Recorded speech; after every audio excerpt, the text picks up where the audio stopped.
Oke, balik lagi sama gue sekarang. Sekarang kita chapter 2. Nah, chapter 2 ini sebenarnya dia utamanya bahasnya dia adalah ini, yang namanya tax atau pajak. Nah, dari kemarin sebenarnya kalau misalnya kita lihat, kita tuh nggak memperhitungkan pajak gitu. Kita ngitung cash flow, terus ya udah kita ngitung misalnya NPW gitu. Itu nggak memperhitungkan pajak. Kita ngitung apalagi EUAW itu yang pokoknya semua nggak memperhitungkan pajak gitu. Dan in reality ya ini harus diperhitungkan gitu karena kita pasti bayar pajak gitu. Oke, kita lanjut dulu. Ini nggak usah. Nah gini, jadi kalau misalnya kayak gini, ini dia kan bukunya buku US ya. Jadi kita anggap pemerintah itu dia adalah partner kita gitu. Jadi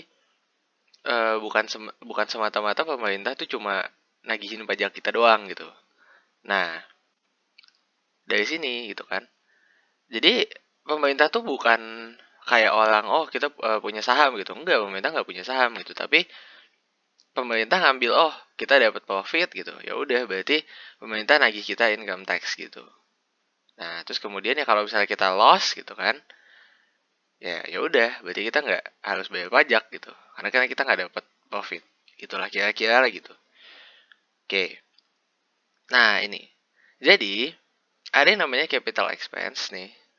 Capital atau ya kita bilang modal gitu kan, sama operating expense gitu ya. Ini kalau misalnya kita belajar di STB yang kita bayar rutinitas lah, yang kita bayar rutin itu namanya operating expense gitu. Nah, kalau capital expense, nah ini dia itu ada dua lagi gitu. Ada yang namanya depreciable asset yang kita kemarin udah bahas juga, yang dia bisa terdepresiasi gitu. Ini bisa terdepresiasi. Ya, apa maksudnya gitu?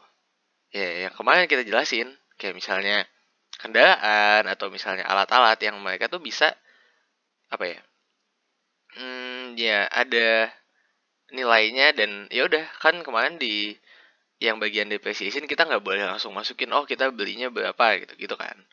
Nah di sini gitu expenditure for depreciable asset itu ya udah umurnya juga harus lebih dari 1 tahun gitu ya. Kayak siapa juga yang mau ngitung depresiasi gunting gitu kan, ya gunting umurnya lebih dari setahun tapi ya itu nggak, gimana caranya kita ngitung depresiasi gunting kan nggak mungkin kita jual lagi gitu gunting bekas gitu kan, ya gitu pokoknya.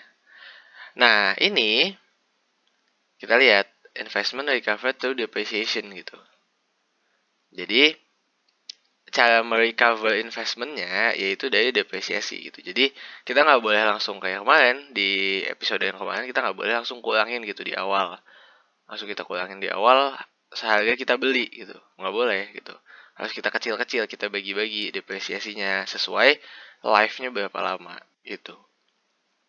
Nah ada lagi yang namanya non depreciable asset, ya ini land, tanah gitu, lahan lah istilahnya, dan yang lain-lain gitu. Kayak misalnya apa tuh kemarin inventory juga enggak gitu kan, atau misalnya yang enggak terdepresiasi gitu tapi dia bisa didepresi kayak bahan tambang gitu-gitu,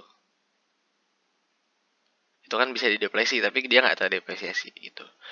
Kalau operating yang biasa kayak kita belajar di STB gitu ya, kayak misalnya ini labor, gaji pegawai gitu kan, material, direct indirect cost gitu. Jadi ya pokoknya kita bayar rutinitas lah gitu. Tapi kalau capital itu yang masuk ke modal kita gitu. Modal kita apa? Oh tanah, oh kendaraan gitu, kayak gitu. Tapi kalau operating expense ya yang kita bayar-bayar gitu. Nah ini bisa aja dia bentuk alat, tapi syaratnya ini a life of 1 year or less gitu. Oke.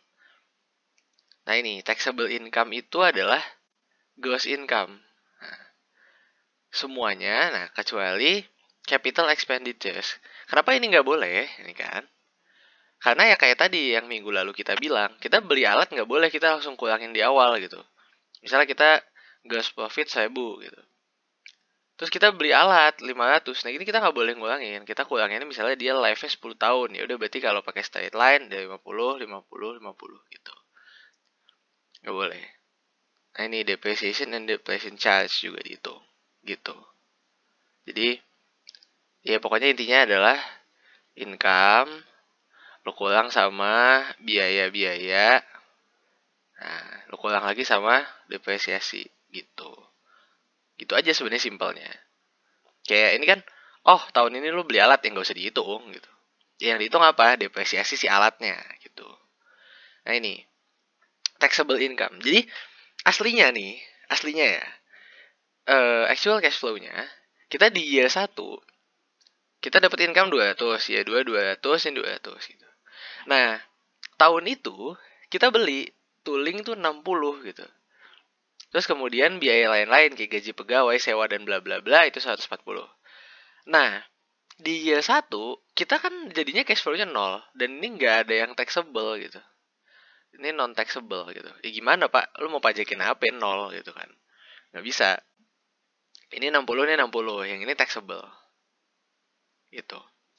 Nah, kita nggak boleh pakai yang kayak gini.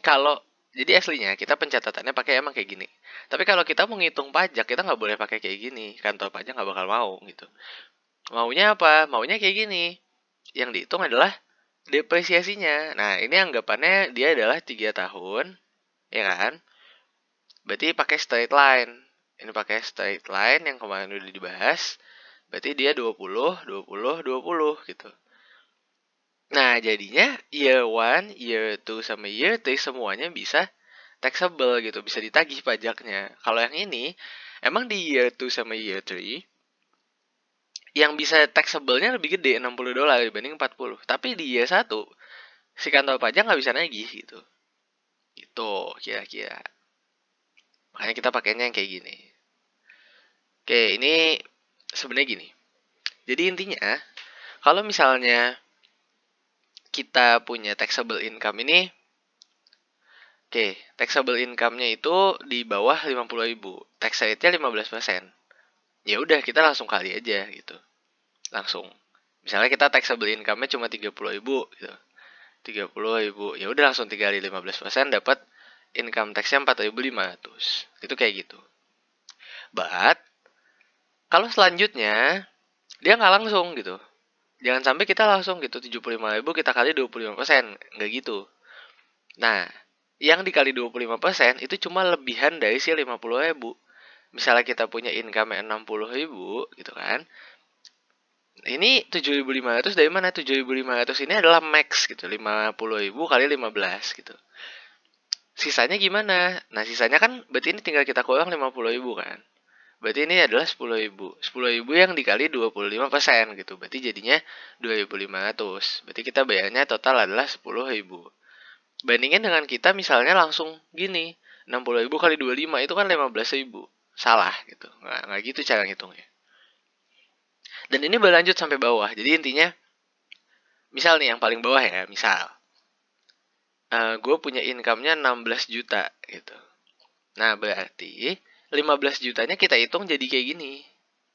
15 juta dikali 35 gitu. Jadinya 5150 gitu. Nah, sisanya yang 1 juta kita kaliin 38% gitu. Jadi 380.000. Tinggal kita tambahin aja gitu.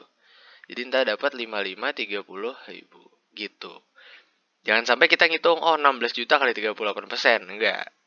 Ya, gede jadinya, Pak. Gitu. Kalau misalnya dia lebih dari 18,333 juta dolar ini, nah ini yang langsung kita kali 35% gitu. Flat rate. Jadi misalnya kita punya 20 juta dolar, ya udah langsung kali 35%. Jadi kita dapat 7 juta dolar pajaknya gitu. Ini taxnya gitu. Sisanya ya jangan langsung di kayak gitu. Sisanya kurangin dulu sama angka sebelumnya gitu. Misalnya nih kita punya 12 juta. Ya udah 10 jutanya jadi ini kan 3,4 juta pajaknya. Nah, 2 jutanya baru kita kali 2 jutanya baru kita kali 35% gitu. Dapat 700.000. Berarti ntar kita totalnya adalah berapa nih? 3,4 tambah 700.000. Berarti 4,1 juta gitu. Pokoknya intinya jangan langsung dikali gitu, kecuali yang flat rate ya. Oke, ini persentasenya. Nah ini, French Chemical Corp bought land for ya nih. Oke. Kemudian, nah kita lihat dulu di sini. Dia beli land. Nah, land ini kemana? Land ini nggak usah kita apa-apain gitu. Salah. Ya pokoknya gitu. Lainnya nggak usah kita apa-apain gitu. Kemudian, nah dia bikin factory building. Ingat, factory building ini adalah depreciable gitu. Building itu depreciable. Yang nggak depreciable adalah land. Ini nggak depreciable, Pak. Terus kemudian chemical equipment. Equipment, 650.000. Ini juga depreciable. Sama gitu. Jadi yang depreciable totalnya berapa? Depreciable totalnya adalah berapa tuh? Ya pokoknya gitulah. Kita nggak bisa langsung jumlahin ya, karena ternyata persentasenya beda tuh. Kemudian, nah ini kita depresiasi. Gue nggak tahu ini dapat angka gini dari mana. Ini kayaknya MACRS deh. Kita nggak belajar MACRS, tapi setahu gue ini dapetnya MACRS. Oke, nanti dia dapat total depresiasinya segini. Ini adalah total depresiasi. Kemudian, gross income itu 450.000. All expense itu segini. Nah, itu yang tadi gue bilang gitu. Kita lihat. Kan kalau misalnya dia punya income-nya itu 450.000, kita balik ke rumus tadi. Income kurang sama biaya-biaya kurang sama depresiasi gitu. Income-nya 450, terus kemudian biaya-biayanya 100. Kemudian depresiasinya segini, 109,256. 109.256 gitu. Dapat hasilnya taxable income adalah segini. Nah, gimana cara ngitung taxable income? Balik lagi, ini kan 240.000. Kita lihat 240.000 itu adanya di sini kan? Nah, berarti kita pakai 22250. Nah, entah 240 ribuan tadi kita kurangin 100 ribu. Berarti 140 ribuan kali 39%. Gitu. Ini ya, kita kali 39%. Dapat hasilnya 77.140. Ini yang kita bayar per tahun. Gitu. Nah, ini sebenarnya kita juga nggak perlu banget belajar gitu, karena di Indo nggak ada, Pak, gitu. State tax, federal tax gitu-gitu nggak ada. Tapi ini rumusnya ya udah, kalau kalian mau tahu, harusnya sih nggak keluar di ujian ya. Kayak gini. Jadi apa namanya? State tax itu 12% gitu. Terus kemudian federal income itu 34%. Yang dicari adalah combine-nya berapa gitu. Combine-nya tinggal gimana? Logiknya, gue nggak suka ngapain rumusnya. Kita kan pasti ngitung punyanya state dulu kan. State itu adalah 0,12 gitu, 12%. Ini punya state. Terus kita tambah sama federal income. Gitu. Federal itu kan berarti dia tingkatan lebih tinggi kan, tingkatan negara lah istilahnya. Kalau state kan tingkatannya mungkin negara bagian kalau di US tuh. Nah, di federal dia ditagih lagi gitu sama feds itu. Tapi ditagihnya cuma 34% gitu. 34% dari yang belum ditagih di sini. Berarti kan 100% dikurang 12% gitu. Jadi intinya sebenarnya cuma punya state, terus yang feds-nya harus lu kaliin dulu sama sisanya gitu. Karena dia 34%-nya nggak bulat, tapi masih harus dikali. Ini kan 88% gitu. 34 kali 88. Gitu. Baru dapat nanti 41,9% totalnya. Gitu. Selecting an income tax rate for economy studies gitu. Jadi kita lihat lagi tax rate-nya itu. Nah, tapi sebenarnya nih balik lagi yang tadi ya. Kalau yang ini kita nggak pelajarin di Indonesia karena nggak ada gitu. Kita cuma ada pajak, oh ya ada pajak ke negara, nggak ada ke provinsi gitu kan. Kecuali pajak kendaraan gitu lainnya ke provinsi. Oke. Nah ini pajak penghasilan kalau di Indonesia segini.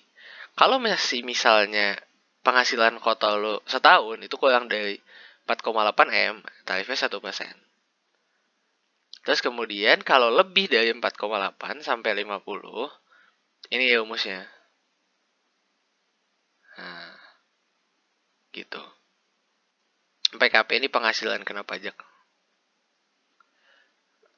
Kena pajak gitu.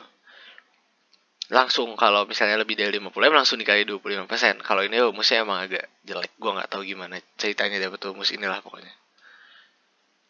Oke. Nah ini pajak penghasilan. Misal penghasilan kotol kita nih, itu 10M. Terus kemudian pengeluarannya 7M. Berarti kan penghasilan kena pajak kita adalah 3M gitu kan. Nah, kita punya yang namanya kredit pajak. Kredit pajak nih kita udah bayar duluan. Pajaknya. Gue gak ngerti PPh 2123 ini apa. Pokoknya intinya kredit pajak itu adalah kita udah bayar duluan pajaknya. Berarti kan pajak kita tuh tinggal berapa tuh? Kita nggak bisa langsung gitu kan. Maksudnya, sorry. Ini kan kita udah bayar pajak gitu. Duluan. Tapi kita nggak bisa langsung kurangin ke sini. Jadi, 3M dikurang 300 juta, 2,7 gitu. Enggak. Kita hitung dulu pajak penghasilannya. Nah, pajak penghasilan gimana gitu. Dia kan masih kurang dari 4,8 tuh ya. Tapi ini kenapa bentuknya begini ya? Oh, sorry. Penghasilan kotor yang dihitung. Penghasilan kotor kan 10M. Ini dia berarti di kategori yang ini kan. Lebih dari 4,8 tapi belum nyampe 50M gitu. Ya udah, berarti pajak penghasilan badan pakai rumus yang tadi itu 570 juta. Ini yang seharusnya kita bayar. But kita masih punya kredit pajak gitu, atau kita udah bayar pajak duluan sebesar 300 juta. Ya udah, berarti tinggal kita kurangin.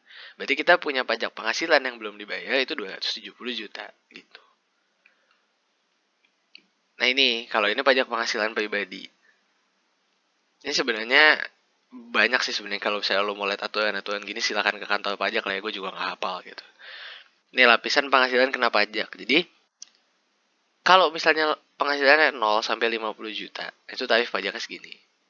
Dan pokoknya ini seterusnya lah gitu. 30%, 15, 25 gitu. Ini sebenarnya bisa dibaca sendiri sih. Kalau PTKP ini kebalikannya, ini adalah penghasilan tidak kena pajak gitu. Jadi kalau penghasilan lo masih di bawah ini, nah itu berarti lo nggak usah bayar pajaknya gitu. Itulah kira-kira. Kita lanjut ya. Nah ini. Nah, tadi kan kita udah belajar nih ngitung-ngitung pajaknya dari atas sampai bawah gitu kan. Nah, yang kita lihat di sini apa? Selama ini kan kita ngitungnya adalah ini. Nah, before tax cash flow. Jadi kita belum ngitung dia setelah pajak tuh berapa gitu. Nah, depreciation juga kita dari kemarin belum ngitung kan sebelum UTS tuh gitu. Nah, taxable income kita nih. Taxable income kita adalah ya udah before tax-nya kita kurangin depresiasi gitu. Karena before tax ini kan sudah include tadi sama expense gitu-gitu kan. Dikurang depresiasi. Nah, income tax-nya ya udah tinggal ini dikaliin sama rate-nya berapa, tax rate-nya. Nah, after tax-nya gimana? After tax-nya tinggal kita kurangin aja sama income tax gitu. Nah, kenapa kita harus ngitungnya after tax gitu? Karena ya kalau misalnya kita ngitungnya before tax, bisa jadi kesimpulan yang akan kita dapat beda. Nanti kita coba di bawah ya. Nih. Oke, before tax, nih kita punya cash flow macam gini lah gitu. Initial cost 15.000, terus kita dapat untung 4.000, 4.000, 4.000, 4.000, pokoknya sampai bawah gitu. Nah, kemudian kita lihat gitu. Di sini useful life-nya 5 tahun. Berarti ya udah, ini kita bikin aja jadi apa tuh? Kita kan punya salvage value 4.500, berarti ini 15.000 dikurang 4.500 gitu. Berarti kan 10.500. Kita bagi 5 gitu kan, dapat 2.100. Ini pakai straight line. 2.100, 2.100, 2.100 sampai tahun kelima. Berarti kan kita punya taxable income itu cash flow yang asli kita kurang depresiasi gitu, 1.900. Nah, tapi kita punya ini income taxnya 34%. Berarti income taxnya 646 dong semua. Kemudian after taxnya jadi segini. Nah, mungkin ada yang menjadi pertanyaan gitu. Kenapa di sini 5-nya 2 kali gitu. Nah, kenapa di sini 5-nya 2 kali? Karena supaya gini. Ini kita hitung beda, bos gitu. Yang ini kita jual barang, si salvage value itu nggak kena pajak. Ini non taxable. Kecuali dari salvage value ternyata kita jual lebih tinggi. Nah, itu harus kena pajak. Tapi kalau kita jual barang itu sesuai sama salvage value harganya, itu kita nggak kena pajak gitu. Yang kena pajak adalah ini doang sih 4.000-nya. Makanya taxable income-nya bukan 8.500 dikurang 2.100 gitu. Taxable income-nya 1.900 karena yang ini nggak taxable, Pak, gitu. Ini nggak taxable. Nah, but di sini yang harus kita tahu, ini kan buat ngitung after tax cash flow sama before tax gitu. Tapi kalau kita mau ngitung ini, IRR, jangan sampai kita nulisnya beda, 5-nya 2 kali. Karena ini ntar dihitung jadi tahun ke-6. Kita nggak boleh. Jadi kalau misalnya kita mau ngitung, bentuknya adalah, bentuknya adalah IRR, dan ini before ya, berarti ini 15.000 minus. Terus ini 4.000, terus ini 4.000, ini 4.000, ini 4.000, nah ini 8.500 gitu. Ini before tax gitu. IRR-nya 16,6%. After tax-nya berarti di sini min 15.000, 3354, 3354, 3354, 3354. Yang di sini berarti jadinya adalah berapa nih? 7854 gitu. Nanti dapat IRR segini. Kita nggak boleh gitu, karena kalau kita pakai IRR di Excel, kita tulis kayak gini, 4.500 ini kehitungnya tahun ke-6 gitu. Harus kita gabung kalau ngitung IRR. Tapi kalau ngitung si taxable income, nah ini kita nggak boleh gabung karena 4.500 ini nggak taxable. Ini gitu. Nah, yang jadi masalah di sini, ketika misalnya kita punya MARR itu misalnya 14% gitu. Nah, ketika kita ngitung before tax cash flow, pasti kita akan ambil dong. Kenapa kita nggak ambil gitu? Karena kan kita lihat, kenapa kita nggak ambil orang dia 16,6% gitu. Sedangkan MARR-nya 14%. Untung dong kita. Tapi di sisi lain, after tax-nya adalah 11,2% gitu. Dan MARR-nya lebih tinggi daripada IRR. Berarti kita nggak usah ambil dong. Kalau begini ceritanya, berarti kita nggak usah ambil dong proyek ini gitu. Nah, yang mana yang harus kita pakai? Yang kita pakai adalah yang ini, yang after tax cash flow, yang 11,2%. Karena ini udah menjaminkan realnya gitu. Karena realnya kita ada depresiasi, kita bayar pajak gitu. Ini nggak real. This is not real.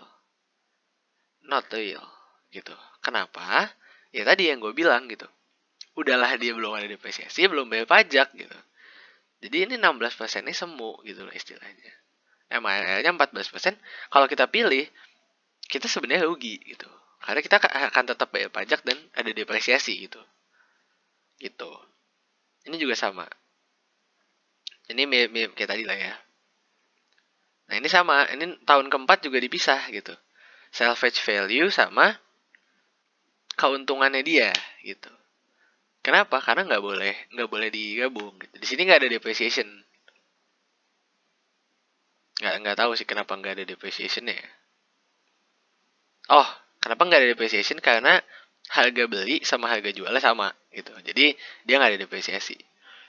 Nah kalau kayak gini berarti kita tinggal kurang aja sama income tax-nya gitu. Nah ketika di sini kita punya MARR-nya 7 misalnya 7%, before tax pasti kita akan ambil gitu. Orang lebih tinggi. Nah, tapi ternyata setelah kita bayar tax, dan ini tanpa depresiasi ya. Setelah kita bayar tax ya cuma 5,2%. Namanya rugi dong kita kalau kita ambil kalau MAR-nya 7 gitu. Jadi kalau ditanya ambil apa enggak gitu, ya kita harus hitung sama taxnya gitu. Karena ini yang realnya gitu. Nah ini section 179 deduction. Jadi ini sebenarnya poinnya gini. Kalau misalnya gue nggak tahu di Indo ada peraturan kayak gini apa enggak ya. Tapi kalau di US kita boleh gitu langsung. Misalnya kita tahun pertama kita beli barang ini kurang dari apa nih? Ini kan sampai 500.000 gitu. Nah, kita beli barang misalnya 500.000 dolar gitu. 500.000 ini boleh kita kurangin di tahun pertama langsung gitu. Itu kalau misalnya sampai 500.000 gitu. boleh kita kurangin langsung, nggak usah kita hitung. Oh, depresiasinya gini gini gini, nggak apa-apa. Ini apa? Investment tax credit. Oke. Kalau misalnya tax credit, ya ini sama kayak tadi kredit pajak gitu. Tax credit ini, nah kita lihat, business are able to deduct a percentage of purchase price of equipment as a tax credit gitu. Jadi, misalnya kita beli barang 500.000 tadi, 500.000 dolar. Nah, berapa persennya? Misalnya 10%, gue nggak tahu persentasenya di aturannya ya. Nah, ini 50.000, ini kan berarti 50.000 ya. Ini dianggap adalah tax credit gitu, atau kita udah bayar pajak duluan gitu. Jadi, ketika kita nanti bayar pajak tahunan, nah ini 50.000 bisa kita kurangin dari tagihan pajak kita. Kira-kira kayak gitu. Gue nggak tahu di Indo ada aturan gini nggak sih? Kayaknya nggak tahu deh. Nah ini, estimating a project's after tax IRR gitu. Ini ada rumusnya, after tax rate of return gitu. Ini ada rumusnya. Tapi yang harus digarisbawahi, this is only a rough approximation. Jadi jangan diambil mentah-mentah gitu. Tetap hitung aslinya kayak di atas tadi, sorry. Kayak gini. Jangan ditelan mentah-mentah aja rumus ini gitu, karena ini cuma buat rough approximation atau kira-kira gitu. Nah ini after tax gitu. Nah jadi kalau misalnya IRR itu bisa pakai yang tadi. Nah gitu. Tapi MRR nggak bisa gitu. Kenapa? Kita lihat di bawah. The reason is that virtually all firms are financed by a mix of debt and equity gitu. Jadi kita lihat lagi, kalau IRR kita bisa ngitung kayak gini gitu. Oh IRR-nya after tax berapa? Tapi kalau MIRR atau minimum effective rate of return, kayak yang pernah gue bilang di episode berapa sebelumnya, ini yang ngitung adalah ekonom gitu, atau akuntan perusahaan gitu. Jadi kita nggak bisa ngitung main pakai rumus gitu aja, karena mereka pertimbangannya pasti banyak gitu. Gitu. Oke lanjut. Nah ini yang tadi gue bilang. Jadi kalau misalnya misalnya gini, kita jual mesin produksi gitu, ternyata harganya di bawah book value gitu. Itu namanya adalah capital loss gitu. Sorry, kok di bawah book value salah. Sorry. Di bawah original cost basis gitu. Ini namanya capital loss, dan ini hampir pasti gitu. Jadi ini hampir pasti terjadi gitu. Yang ini jarang capital gain. Ini biasanya terjadi misalnya ternyata barang yang dipakai perusahaan tuh akhirnya jadi barang antik atau barang koleksi gitu. Barang klasik. Entah misalnya pas kita pakai misalnya motor dinasnya zaman dulu RX King gitu. Terus ternyata RX King jadi mahal dan ternyata lebih dari harga belinya gitu. Itu bisa aja terjadi. Tapi itu sangat jarang karena biasanya yang terjadi adalah capital loss. Nah, kalau capital gain, nah ini. Capital gain itu ini langsung ditagih gitu. Misalnya kita beli barang awalnya 10 juta. Setelah kita pakai lama, ternyata barang itu sekarang jadi barang rebutan orang. Kita jual 15 juta. Nah, plus 5 juta ini dia langsung bisa taxable sebagai ordinary income gitu. Jadi, kantor pajak tahu kita ternyata jual dapat untung 5 juta gitu. Dan ini bukan pendapatan utama perusahaan gitu. Ini kan dari jualan barang bekas gitu. Dapat untung 5 juta dan ini harus ditagih sama kantor pajak gitu. Nah, kalau misalnya capital loss, ini. Kalau capital loss itu bisa aja kita carry back 3 tahun ke belakang gitu. Jadi misalnya gini, apa ya? Misalnya kita misalnya ini 1, 2, 3, 4, 5, 6. Misalnya gini, kita di tahun keempat, kita punya capital loss misalnya 50 juta. Nah, kita bisa kurangin gitu. Nah, tapi kan pajak di tahun ini udah terbayar kan. Kita udah bayar pajaknya gitu. Nah, ini bisa ada namanya restitusi gitu. Jadi kita bisa dibalikin duitnya. Duitnya dibalikin. Duit dibalikin. Balik gitu. Kalau misalnya ternyata 3 tahun ke belakang itu belum Habis capital loss-nya, nah kita bawa ke tahun depan gitu. Jadi ngulangin pajak kita tahun-tahun ke depan sampai 5 tahun ke depan gitu. Oke. Nah ini. Oke, ini kan apa nih tadi gue lupa. Nah, yang untax, ini kan untax ya, sorry. Yang ini adalah keluar, jadi untax. Kalau yang ini adalah kita hasil menjual gitu. Hasil menjual barang kita dan ini harus kena tax. Kita nggak kena tax gitu. Yang kena tax adalah untung kita 4.000, 4.000, 4.000, 4.000, 4.000 gitu. Nah, dengan kita punya yang namanya MACLS, ini kita nggak belajar ya depresiasinya. Nah, ini kita hitung gitu kan, dapat sampai segini depresiasinya. Kemudian kita punya di sini apa tuh? Di sini depresiasinya adalah 864 gitu. Sorry. Di sini kan recapture depreciation gitu. Jadi ternyata harga jualnya itu kan 4.500. Tapi book value-nya itu cuma 1728 gitu. Jadi yang kita dapat gitu dari book value cuma 1728. Kita tapi jualnya 4.500. Berarti kan kita dapat untung dong. Nah, ini harus dipajakin sama kantor pajak gitu. Ini 2772. Nah, ini harus dipajakin lagi sama kantor pajak.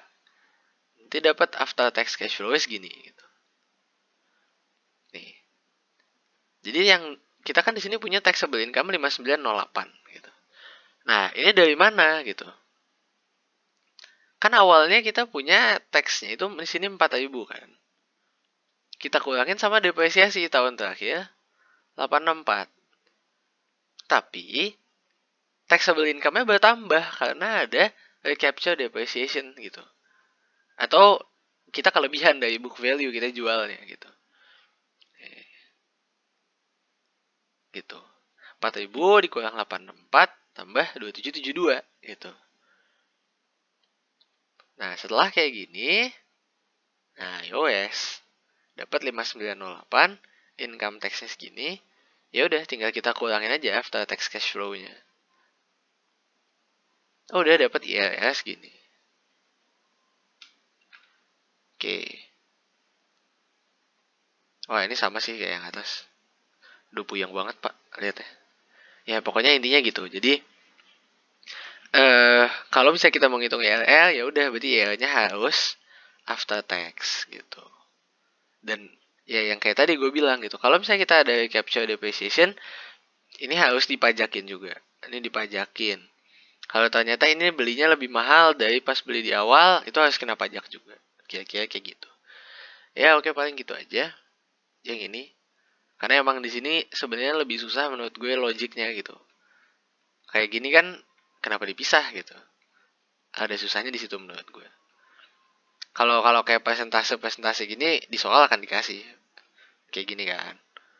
Ini harusnya dikasih di soal gitu. Oke, sampai situ aja guys. Thank you.